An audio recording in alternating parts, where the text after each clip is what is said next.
Hello guys, welcome to my YouTube channel. അപ്പോൾ ആ videos ആദ്യമായിട്ട് കാണുവാണെങ്കിൽ ഒന്ന് സബ്സ്ക്രൈബ് ചെയ്യുക, തൊട്ടടുത്തുള്ള ഹൈപ്പ് എന്നുള്ള ബട്ടൺ ക്ലിക്ക് ചെയ്തൊന്ന് സപ്പോർട്ട് ചെയ്യുക, ലൈക്ക് ചെയ്യുക, കമൻറ്റ് ചെയ്യുക.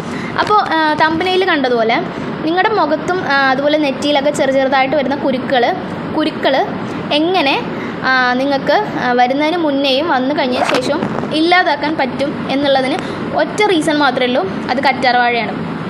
കറ്റാർവാഴ രാത്രിയിൽ കിടക്കുന്ന സമയത്ത് നിങ്ങൾ തേച്ച് കിടക്കുന്ന സമയത്ത് തേച്ച് കിടക്കുക. അതായത് വെയിലത്ത് പോകുമ്പോഴോ പകൽ സമയങ്ങളിലോ തേക്കാതിരിക്കുക. കാരണം ആ സമയത്ത് തേക്കുമ്പോൾ കുരുക്കൾ ഉണ്ടാവാനും നിങ്ങളുടെ മുഖം കറുക്കാനും കാരണം കറ്റാർവാഴ എന്ന് പറയുന്ന മുഖം നല്ല രീതിക്ക് വെളുക്കാനും അതുപോലെ സോഫ്റ്റ് ആവാനും യൂസ് ചെയ്യുന്ന ഒന്നാണ്. ഈ കറ്റാർവാഴയിൽ നമ്മൾ ഒരിക്കലും അരിപ്പൊടിയും കാര്യങ്ങളൊക്കെ ഇട്ട് മുഖത്ത് സ്ക്രബ് ചെയ്ത് തേക്കുന്ന സമയത്ത് കൂടുതൽ കുരുക്കൾ ഉണ്ടാവാനും, എല്ലാവരുടെ സ്കിൻ ടൈപ്പ് ഒരുപോലെയല്ല, അപ്പോൾ അതുകൊണ്ട് കൂടുതൽ കുരുക്കൾ ഉണ്ടാവാനും സ്കിന്ന് ഡ്രൈ ആവാനും അതുപോലെ കറക്കാനുള്ള സാധ്യതകളും ഉണ്ട്.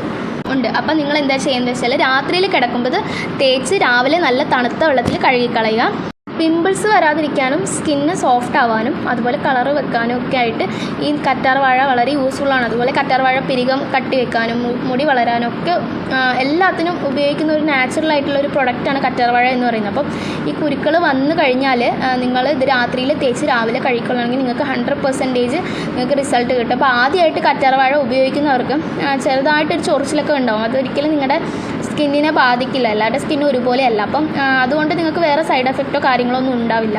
അപ്പോൾ ആദ്യത്തെ 1-2 ദിവസം ചിലപ്പോൾ നിങ്ങൾക്ക് ചെറിയ രീതിയിലുള്ള ചൊറിച്ചിലുണ്ടാവും. പിന്നീട് നിങ്ങളത് കണ്ടിന്യൂസ് ആയിട്ട് യൂസ് ചെയ്യുന്ന സമയത്ത് നിങ്ങൾക്കൊരു രീതിയിലുള്ള ചൊറിച്ചിലോ കാര്യങ്ങളോ ഒന്നും ഉണ്ടാവില്ല. അപ്പോൾ ചൊറിച്ചിൽ വന്നതിന് ശേഷം നിങ്ങളത് യൂസ് ചെയ്യാതിരിക്കാൻ അത് വിചാരിച്ച് പേടിക്കേണ്ട ആവശ്യമൊന്നുമില്ല. അതുകൊണ്ട് നിങ്ങൾക്ക് യാതൊരു വിധത്തിലുള്ള പ്രശ്നങ്ങളും ഉണ്ടാവില്ല.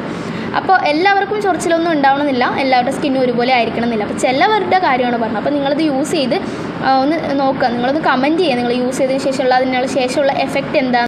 എനിക്ക് നല്ല രീതിയിൽ എഫക്റ്റ് ചെയ്യുന്ന ഒരു സാധനമാണ്, എഫക്റ്റ് ചെയ്ത് നല്ല രീതിക്ക് 100% റിസൾട്ട് കിട്ടിയ ഒരു സാധനമാണ് കറ്റാർവാഴ എന്ന് പറയുന്നത്. അതുപോലെ പയറുപൊടിയും. പക്ഷേ പയറുപൊടി ഒരിക്കലും കുരുക്കളെ ഇല്ലാതാക്കാനൊന്നും കഴിയില്ല. കാരണം പയറുപൊടി നമ്മൾ നൈസായിട്ട് പൊടിച്ച് അരിച്ചെടുത്തതിന് ശേഷം നമ്മൾ യൂസ് ചെയ്യുന്ന സമയത്ത് നമുക്ക് നല്ല രീതിക്ക് നിറം വെക്കാൻ വേണ്ടി സഹായിക്കുന്ന ഒന്നാണ് പയറുപൊടി എന്ന് പറയുന്നത്. പക്ഷേ അതൊരിക്കലും നമ്മൾ സ്ക്രബ് ചെയ്ത് നല്ല രീതിക്ക് ഒരിക്കലും തേക്കരുത്. പതുക്കെ നിങ്ങളുടെ ഫേസിന് അപ്ലൈ ചെയ്ത് ഒരു 5 മിനിറ്റിനുള്ളിൽ നല്ല രീതിക്ക് ഉണങ്ങി കഴിഞ്ഞ ശേഷം കഴുകിക്കളയുക. ഒരുപാട് ഉണങ്ങാൻ വേണ്ടി കാത്തു വെക്കരുത്. നല്ല രീതിക്ക് ഉണങ്ങി ഒരു അരമണിക്കൂറോളം നിങ്ങൾ തേച്ചിരിക്കരുത്. കാരണം നമ്മുടെ മുഖത്തെ ചുളിവുകൾ ഉണ്ടാക്കാൻ വേണ്ടി സഹായിക്കുന്ന വെച്ച് കഴിഞ്ഞാൽ പെട്ടെന്ന് ചുളിവുകൾ വരും ഈ പയറുപൊടി കുറേ നേരം തേച്ച് വെക്കുവാണെങ്കിൽ. അപ്പോൾ ഒരു 5 മിനിറ്റിനുള്ളിൽ നിങ്ങൾ നല്ല രീതിക്ക് ഉണങ്ങി അപ്പം തന്നെ കഴുകിക്കളയാൻ വേണ്ടി ശ്രമിക്കുക. പെട്ടെന്ന് നിറം വെക്കും. അപ്പോൾ ഈ കുരുക്കൾ ഇല്ലാതാക്കാൻ വേണ്ടി നിങ്ങൾ ചെയ്യേണ്ട കാര്യം കറ്റാർവാഴ മാത്രം യൂസ് ചെയ്താൽ മതി, വേറെ ഒന്നും യൂസ് ചെയ്യേണ്ട ആവശ്യമില്ല. അപ്പോൾ നിങ്ങൾ ഉപയോഗിച്ചതിന് ശേഷം ഒന്ന് കമൻറ്റ് ചെയ്യാൻ വേണ്ടി ശ്രമിക്കുക. അപ്പോൾ എൻ്റെ വീഡിയോ ഇത്രയേ ഉള്ളൂ. എൻ്റെ വീഡിയോ ഇഷ്ടപ്പെടുകയാണെങ്കിൽ ഒന്ന് സബ്സ്ക്രൈബ് ചെയ്ത് സപ്പോർട്ട് ചെയ്യുക. അപ്പോൾ ഇത്രയേ ഉള്ളൂ. ബൈ.